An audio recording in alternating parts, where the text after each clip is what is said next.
Hello, my name is Kim Guider and I'm the hitting director at USA Elite Training and Virtual Softball Academy, and today I'd like to talk to you about hitting.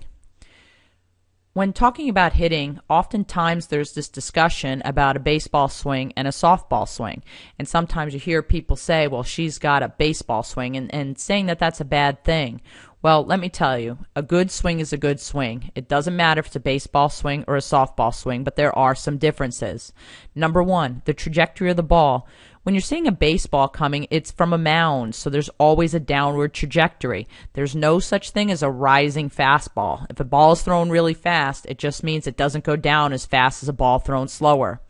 In softball, we throw from an underhand delivery, therefore there's an upward trajectory of the ball, and in fact we have a rise ball which actually does go up. So the question ends up being, is it a good idea to uppercut or chop down on the ball? And we're going to discuss this a little bit more later. The second thing is there's obviously a difference between males and females. Females are not as strong in the upper body as their male counterpart. So for a girl to hit the ball hard, it generally helps for her to use her lower body more, where a male can get away with using his upper body. The reaction time. Remember, in softball, our mound is closer and they're hitting a bigger ball into a smaller field. So you have a lot less time when a young lady is striding off a 43-foot mound away from home plate and she has a 7-foot stride. She's on top of you very quickly.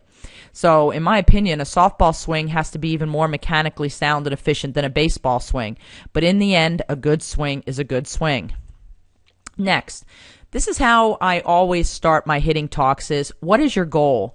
And that's how we develop our plan and our methodology for our hitting is, what is your goal? And depends on the age group that you're at, but I know some coaches who are very much in the philosophy of hitting down on the ball, and they want to hit a lot of ground balls. And I can't argue with that idea because ground balls are difficult to field, and I know a lot of programs that when they hit a lot of ground balls, they get teams to make mistakes in high school, and they're very successful. But honestly, I wouldn't enjoy hitting that way. We all see baseball players, softball players swing, and we see a good swing and we say, that's a great swing. And this is an old Sports Illustrated cover of Ken Griffey Jr. And if you remember him, he just had a great looking swing. So my question is, what kind of hitter do you want to be? Do you want to be a ground ball hitter? Well, then this is not the talk for you.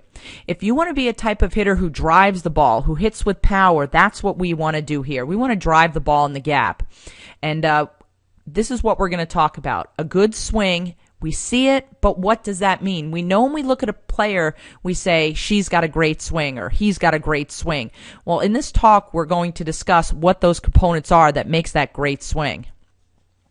But we got to get two terms down, and one is mechanics and another is style. Mechanics are the things that all good hitters do the same. Style are the things that are unique to the individual. We don't want every hitter looking exactly the same. Well, honestly, they don't. Different body build, strength, height, all sorts of different things. Every young lady is different. So we want to look at the commonalities, and we're going to call those mechanics, and then we're going to talk about style, and those are the things that differ from player to player. Here are my 4 absolutes of hitting, and when you hear people talk about hitting, you might hear different terms, but the basic ideas are the same. Dynamic balance. You are in motion as you are hitting. You have to be balanced while you're moving. Sequential rotation. I believe you start with the feet and you work your way up to the hands. So feet first, hands last. Second, the axis of rotation. You want to rotate at a high speed through this center line of your body. Next, we talk about bat lag, staying inside of the ball. And we hear that term a lot, but what does it really mean? And we're going to go over that. The stance, and these are just some basic ideas. When we talk about stance, we like to have both eyes level to the pitcher for the most part, the elbows in a nice, relaxed, upside-down V, but again, that doesn't have to be. That's a style, but when you're teaching young hitters, you want to try and stay in a nice, comfortable position, balanced and relaxed, posture with the head over the center of gravity and the bat at a 45-degree angle. We like to have it off their back shoulder. But again, stance is a very personal thing, and that's a style. We're going to talk about the mechanics. Here are the different parts of the stride. Everyone needs to stride if they want to hit a ball hard. I know we've all heard of these techniques of hitting with a no stride and so forth, but think about it as a punch. If you were going to punch somebody, would you stand still and just hit them? No, you would rock back, step into it, and hit through them. So the parts of the stride, the negative move, which is our weight shift back, our toe touch, and then our heel comes down in a heel plant. Now, the negative move is very important to the swing. You have to go back before you go forward. We talk about a golf swing sometimes and a softball swing, and people talk about how difficult golf is, but they're not throwing the ball at you. In softball, if you have a great swing, but it's a second too early, it's not going to matter because you have to be on time with the ball. So we want to be in motion, and one of the things we always talk about is the laws of physics, and one of those is an object in motion tends to stay in motion. An object at rest tends to stay at rest. In other words, if you're already moving, it's easier to get going. If you're at a dead stop, it's hard to get going. And when we talk about negative move, I want you to look at this picture. The red line represents their starting position, and the green line is representing the negative move as they get ready to hit. So we took this reference line from their eye straight down to the ground, their back eye. And you can see the red line is where they started, and that's the green line is where they're rocking into their back leg. Now, when we're talking about mechanics, I want you to notice a couple of things. We want flexed knees, and we want the knees to stay inside the feet during our negative move. So when we take a look at the swing, let's take a look at the stride. Your front foot needs to come down, and your back heel is going to come up. You don't squash the bug. So when we go to stride, we have our negative move where we go back, and then we land our front foot. When our front foot comes down, our back heel is going to come up. And here's one of those mechanics we talked about. Our hands are going to be in what we like to call the launch position. That position is off of our back shoulder. We have some separation between our hands and our body. We don't have our hands right by our head. And we have our knob cocked back to the catcher's knee. We want our wrists cocked. And you can see that bat in a nice wrist cocked position. Our stride, and this is a key point, should be down by the time the ball is halfway to the plate. Many young hitters try and step and swing at the same time, or they stride very, very late. So try and get that front foot down by the time the ball's halfway to the plate. And you can see hitters here, and we've got 3 lines on some of these hitters. The red line represents the reference line from their back eye straight down when they started. The green line is their negative move, and the blue line is when their toe comes down. And you can see how they started in one position, went back, and now when their toe comes down, they are in front of where they started. And we talk about the front shoulder going to the pitcher. Now, some other things I want you to notice. Take a look at, again, the knees. The knees are inside the feet. Take a look at the knob. The knob is cocked back to the catcher's knee.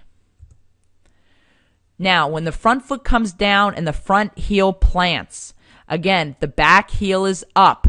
The feet come down first, and we talk about the hands are going to be last. Take a look how those hands are still, for the most part, cocked back to the catcher's knee.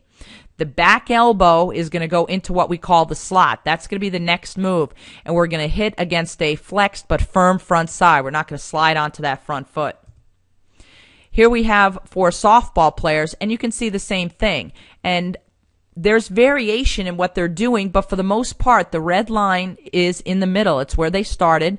You can see the green line where they loaded back to in their negative move, and then when their front heel comes down, they're in front of where they started. Various degrees of in front of the starting position, but they're all in front of where they started. This is an interesting photo of Barry Bonds in his playing days. Everyone regarded him as a very good hitter. You could see the front foot down and the back heel up. The back knee is going before the hands go. The hands are not the first thing to start. And you can see how that bat is in that launch position with the knob to the catcher's knee. Next, we're going to talk about the elbow in the slot. Now, many young hitters make the mistake of having their front shoulder start the swing. How many of us have yelled at a young hitter and said, "You're pulling your front shoulder"? Well, we want to see what the actual correct movement is. When our front foot comes down, what we should be seeing is the back elbow going into the slot. And that slot is the position where our hands, our elbow, and our back shoulder are lined up. You can see in all of these hitters, the front shoulder is still, for the most part, going at the pitcher. And you can see that same position in these softball players. Again, the front foot's down. Look at the back heel. The back heel is up. And then you can see the hands, the back elbow, and the shoulder, the back shoulder, all lined up. Now we talk about bat lag. and that's that position of the hands in front of the center line of our body. Take a look at all of these hitters. You can see how the hands are in front of the barrel. And again, we can see this same position from the back. Again, look at the elbows of these players and look where their front shoulder is. Another thing I want to point out is the back heel. We've heard about squashing the bug, and that's one of my least favorite terms. We don't want to squash the bug. Look at all of these players. And here's a specific example of the hand path and what we call bat lag. Look at in the top and the bottom left how the hands are in front of the center of the body. Unfortunately, in the bottom right, you can see where the hands and the center of the body are lined up, and that's an incorrect position. There's no positive move. There's no movement forward. So you can see how those hands are in front of the barrel and those hands are in front of the center line of the body. Now you can see this in softball players as well. Again, see how their hands are in front of the barrel. And one more shot, and the same thing we talked about before. Those hands are in front of the barrel, and I want everyone to take a look specifically at the front foot and the back heel. We talked about the squashing the bug idea. We don't want to squash the bug. Look how all of these softball players have their toe down and their back heel up. At contact, we talk about, when I give lessons, the number one rule of hitting, and that's really to watch the ball. And I think a lot of our young hitters forget that. At contact, we want to have our head down looking at the ball. Our palms are palm up, palm down. We are rotating our hips, but our front side, we're hitting against that firm front side. Our front elbow goes up and our back elbow goes down. Our elbows are bent at contact, and as soon as we start rotating those hips, we're going to see that front knee straighten out. At contact, let's take a look at those reference lines again. The red line represented the line from the back eye straight down when they started. The green line represents that straight line from the back eye down to the ground when they took their negative move. And the blue line represents where they are at contact. You can see both of our hitters here have moved in front of where they started at contact. Again, look at the back heels. Elbows flexed, front foot down, back heel up. Here's 4 more softball players, and again, let's look at a couple of things. Great hitters, watch the ball. Look at all of them looking down at the ball at contact with flexed elbows. Again, let's look at those feet. Front foot down, back heel up. You don't see any of these people squashing the bug. Our follow-through, you want to be long through the ball. You want to hit through the ball, and our wrists do not roll until after contact. We want to hit through the ball and extend. You don't like to see excessive wrist rolling. It causes a lot of ground balls and sore wrists. But you want to think of hitting through the ball and keeping that head down at contact. Now we're going to take a look at 2 great hitters through the swing. First position, stance, negative move. We're going to go to toe touch and then heel plant. As they go through the swing, you can see the elbow going down into the slot, flexed elbows. The front heel comes down, the back heel comes up. We talked about that position of bat lag, with the hands in front of the barrel. Down at contact, we could see the head down, hitting and extending through the ball. Now, after we've talked about mechanics, can anyone be a 300 hitter, a 400 hitter? And we all know the answer to that is no. If you know what to teach your players, does that mean they're all going to grasp it? Obviously not. Some players are more talented. They have more athleticism. It's easier. It comes to them quicker. Some kids have better eye-hand coordination, so they're naturally better at it. The other thing is mental side. You can teach players all you want about the mechanics of the swing, but if they have a terrible mental game and they go into the box defeated, they're never going to be a good hitter. So that confidence and that ability to have positive self-talk is huge. And of course, we know work ethic. You could be telling your players the right thing, but if they're not going to go work on it, they're never going to become good hitters. So not only is telling them the right thing, but you have to have willing students who are going to go and practice what you tell them. Thank you very much for listening to our discussion on hitting, and this is the first of what we hope to be many instructional videos. For more information on our video analysis program or our instructional video series on hitting and on pitching, go to www.virtualsoftballacademy.com. Thank you.